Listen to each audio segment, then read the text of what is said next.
D G صاحب یہاں بیٹھے ہیں, کسی ایس ایچ او کی تختی کسی گھر کے باہر لگی ہو تو اسے کوئی ہاتھ نہیں لگاتا, اور میرے ملک کے باہر اللہ کے نام کی تختی لگی ہوئی ہے.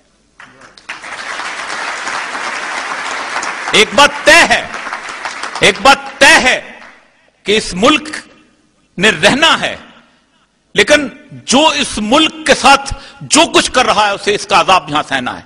قیامت کے دن کسی قوم نے جا کے بحیثیت قوم پیش نہیں ہونا, فرداً عذاب ہوگا, ہر کوئی اپنا فرد عمل لے کے جائے گا, لیکن قوموں کے عذاب کا فیصلہ یہی ہو جایا کرتا ہے. قوموں کے بارے میں اللہ یہی بتا دیتا ہے کہ میں تمہیں کس جگہ کیسے اور کس طرح ماروں گا, اور وہ کیفیت آنے سے پہلے قومیں استغفار میں پڑتی ہیں تو اللہ تعالیٰ معاف کرتا ہے. اور اس کا راستہ اقبال نے, سب لوگ اکثر کہا کرتے ہیں کہ جواب شکوہ ایک بڑی عجیب و غریب نظم ہے, اللہ تعالیٰ ایک کچھ الہامی کہتے ہیں, کچھ جوش صاحب کہا کرتے تھے اقبال اپنے مقام سے گر گئے, لیکن میں جواب شکوہ کو ایک نعت کی صورت میں لیتا ہوں. آپ سوچ سکتے ہیں کہ کبھی کسی کو آپ نے افسانہ پڑھتے ہوں, پڑھتے پڑھتے آپ آخر میں چند لائنوں پہ آتے ہیں تو آپ کو ایسے لگتا ہے کہ روشنی آ گئی, سارا کچھ کھل گیا, بہاؤ افسانے کا وہاں لے کے آتا ہے. جو نظم لکھ رہے ہوتے ہیں آخری مصرے کے اوپر آپ کو پتا چلتا ہے کہ نظم جو ہے ایک بہاؤ میں اس نظم مکمل ہو گئی اس آخری 2 مصروں کے اوپر. اسی طرح جو پینٹنگ کر رہا ہوتا ہے, جب فائنل سٹروکس لگاتا ہے تو پینٹنگ روشن ہو کے آ جاتی ہے. اقبال بھی جب جواب شکوہ لکھتے ہیں, جو الہامی کتاب ہے, ان کی نظم ہے, جو کیفیت وہ خود کہتے ہیں کہ مجھے اس جگہ پہ جہاں جو دفن ہے اس جگہ پہ ان پہ وارد ہوئی تھی, اس کے اندر بہت سی باتیں ہیں کہ دل سے جو بات نکلتی ہے اثر رکھتی ہے, پر نہیں طاقت پرواز مگر رکھتی ہے, اور وہ کچھ سمجھا میرے شکوے کو تو رضواں سمجھا, مجھ کو جنت سے نکالا ہوا انسان سمجھا, اور بہت سے شکوے ہیں کہ جن کا جواب اللہ دیتا ہے. حل اللہ تعالیٰ بتاتے ہیں, جو اقبال کی زبانی سنیے کہ قوت عشق سے ہر پست کو بالا کرتے, دہر میں اسم محمد سے اجالا کرتے, اور کی محمد سے وفا تو نے تو ہم تیرے ہیں, یہ جہاں چیز ہے کیا لوح و قلم تیرے ہیں. اور عشق محمد میرے طرح تقریر کرنے سے نہیں ہوتا, عشق محمد صلی اللہ علیہ وآلہ وسلم میری طرح گفتگو کرنے, نعتیں پڑھنے, ان ساری چیزوں سے نہیں ہوتا. ایک حدیث سنا کے اجازت چاہوں گا کہ اس پہ غور کیجئے گا اور سوچئے گا ہم پہ بدعمالیاں کیوں آئی ہیں. آپ صلی اللہ علیہ وسلم ایک دفعہ وضو کر رہے تھے, اور وضو کرتے کرتے ایک صحابی سے سوال کیا, مجھے نام یاد نہیں آ رہا, کہ تم مجھ سے عشق کرتے ہو؟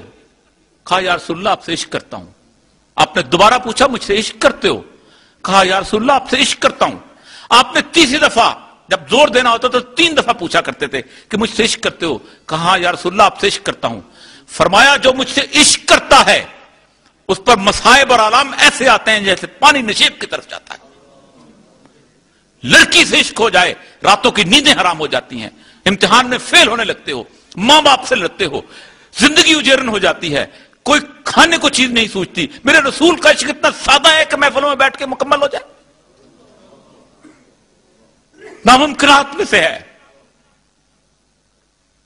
کہ محمد سے وفا تو نے تو ہم تیرے ہیں, اور یہ جہاں چیز ہے کیا لوح و قلم تیرے ہیں. دے دیں گے تم کو لوح و قلم, لکھو اپنی تقدیر, عشق تو کر کے دکھاؤ. اور اس کی کیفیت,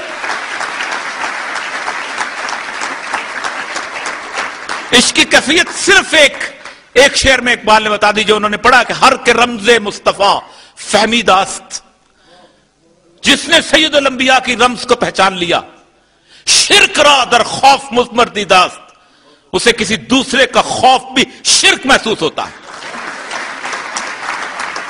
جو پٹواری سے ڈرتا ہے وہ بھی شرک کرتا ہے, جو ایس ایچ او سے ڈرتا ہے وہ بھی شرک کرتا ہے, جو ڈی آئی جی سے ڈرتا ہے وہ بھی شرک کرتا ہے, جو چیف منسٹر سے ڈرتا ہے وہ بھی شرک کرتا ہے, جو صدر سے ڈرتا ہے وہ بھی شرک کرتا ہے, اور جو امریکہ سے ڈرتا ہے وہ بھی شرک کرتا ہے.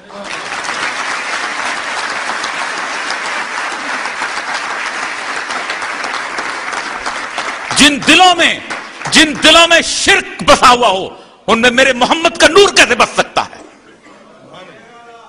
جو ڈرتے ہوں, جو خوف کھاتے ہوں, جنہیں کل کی آزمائشیں ڈراتی ہوں, جو یہ سمجھتے ہوں کہ ہم اس کو چھوڑ دیں گے تو مر جائیں گے, انہیں میرے اللہ ہاتھ نہیں پکڑا کرتا. وہ کہتا ہے پیچھے چھوڑ دو میں پکڑنے والا ہوں. یہی وہ وجہ ہے کہ آج صبح آتے ہوئے میں جو قرآن پاک کی ایک آیت راستے میں پڑھتے ہوئے میں صرف یہ سنا کے اجازت چاہوں گا. آپ سوچ لیں کہ کیا ہماری حالت ایسی نہیں ہے. سورہ الانعام کی ایک آیت، قل هو القادر على ان يبعث عليكم عذابا من فوقكم او من تحت ارجلكم او يلبسكم شيعا ويذيق بعضكم بعضا. اللہ نے اپنے رسول سے فرمایا کہ لوگوں سے کہہ دو میں قادر ہوں کہ تم پر عذاب نازل کروں آسمانوں سے اوپر سے. سیلاب آئے تمہیں پتہ ہی نہ چلے، 2 مہینے لگے ہوں کراچی پہنچتے پہنچتے، گھومتے رہے اسی شہر کے اندر، تمہاری ٹرین 24 گھنٹے میں پہنچ جائے اور میرا سیلاب جو ہے 3 دن انتظار کرو کہ کہاں پہنچے. یا تمہارے پاؤں کے نیچے سے عذاب نازل کر دوں. اور تیسری چیز کہ تمہیں ایک دوسرے کی گردنیں کاٹ کر عذاب کا مزہ چکھاؤں.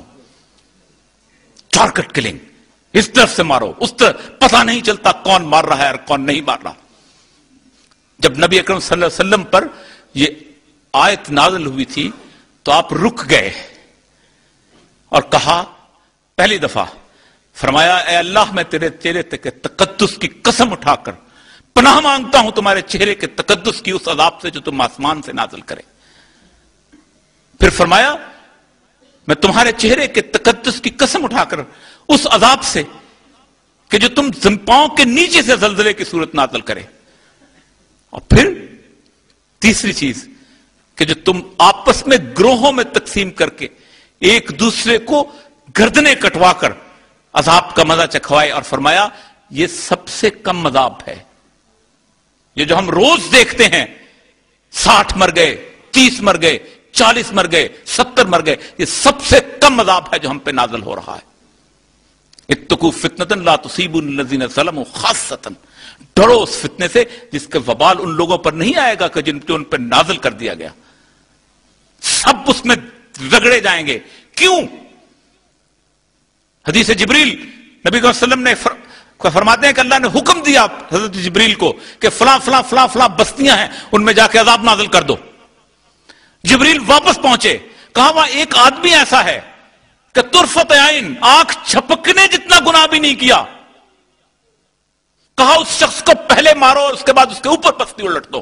اس لیے کہ یہ شخص خود زاہد تھا، عابد تھا، پرہیزگار تھا، لیکن میری غیرت کے نام پر اس کے چہرے کا رنگ نہیں بدلتا تھا.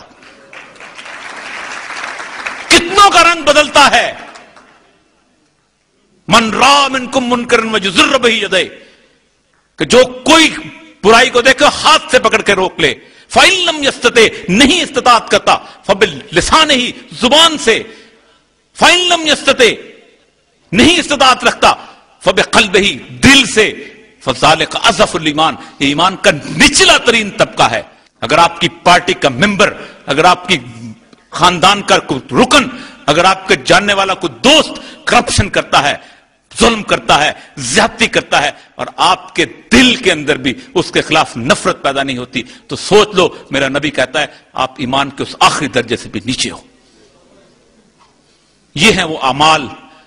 ایک بات یاد رکھیے، میرا اللہ اس بات پر بھی قادر ہے کہ وہ سارے کی ساری بستی کو بدل کے یہاں کسی اور نسل کو وارث بنا دے. یہ ملک اور یہ خطہ اس کو اس لیے عزیز ہے کہ سید الانبیاء کو اس خطے سے خوشبو آتی تھی. اگر ہم یہاں بدبو پھیلانے کا باعث بنیں گے تو اللہ اس بدبو کو پاک کر کے زمین کو طاہر کر دے گا. یہ اس کا وعدہ ہے. یاد رکھیے کہ جو اس سرزمین کے ساتھ وفا نہیں کرے گا اسے نہ سید الانبیاء کی محبت نصیب ہوگی اور اسے نہ ان لوگوں کی محبت نصیب ہوگی کہ جو اس کے لیے درد میں روتے اور تڑپتے اور دعائیں مانگتے ہیں کہ اللہ یہ نادان ہیں، ان پر رحم فرما، ان پر کرم فرما، یہ تجھے جانتے نہیں، یہ اس خطے کی اہمیت کو نہیں جانتے. باخر دعوانا الحمدللہ.